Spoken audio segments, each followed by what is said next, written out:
നമുക്കിനി എംപ്ലോയബിലിറ്റി സ്കിൽസിന്റെ second chapter ആയ സെൽഫ് മാനേജ്മെന്റ് സ്കിൽസിലേക്ക് പോവാം.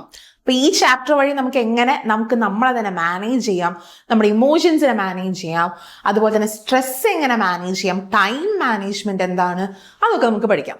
ഓക്കെ, നമുക്ക് ഫസ്റ്റ് എന്താണ് ഈ സെൽഫ് മാനേജ്മെന്റ് എന്ന് നോക്കാം. സെൽഫ് മാനേജ് ചെയ്യാൻ പറ്റുന്ന ഒരു വ്യക്തിയാണ് നമുക്ക് എപ്പോഴാ പറയാൻ പറ്റാം, ആ ഒരു വ്യക്തിക്ക് സ്ട്രെസ് മാനേജ് ചെയ്യാൻ പറ്റുന്നുണ്ട്, ആ വ്യക്തിക്ക് സെൽഫ് അവെയർനെസ് ഉണ്ട്, ആ ഒരു വ്യക്തിക്ക് സെൽഫ് മോട്ടിവേഷൻ ഉണ്ട്, ഗോൾസ് സെറ്റ് ചെയ്ത് ടൈം മാനേജ് ചെയ്യാൻ പറ്റുന്നുണ്ട്, ഗോൾസ് സെറ്റ് ചെയ്യെല്ലാം അത് അച്ചീവ് ചെയ്യാൻ പറ്റുന്നുണ്ട്. സോ ഈ ഒരു 5 കാര്യങ്ങൾ ആ ഒരു വ്യക്തിക്ക് ചെയ്യാൻ പറ്റുന്നുണ്ടെങ്കിൽ he is A person who is capable of managing himself, she is A person who is capable of managing herself എന്ന് നമുക്ക് വേണമെങ്കിൽ പറയാം.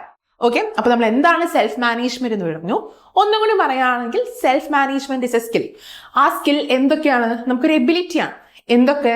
നമുക്ക് നമ്മുടെ ഡിസിഷൻസ്, നമുക്ക് നമ്മുടെ ഇമോഷൻസ്, റിയാക്ഷൻസ്, ആക്ടിവിറ്റീസ് മാനേജ് ചെയ്യാൻ പറ്റുന്ന, അതും നമ്മുടെ കയ്യിലുള്ള സമയം, നമ്മുടെ കയ്യിലുള്ള സ്കിൽസ് വെച്ചിട്ട് നമുക്ക് നമ്മളെ തന്നെ മാനേജ് ചെയ്യാൻ പറ്റുന്നുണ്ടെങ്കിൽ നമുക്ക് പറയാം that is A self management എന്ന് പറയും.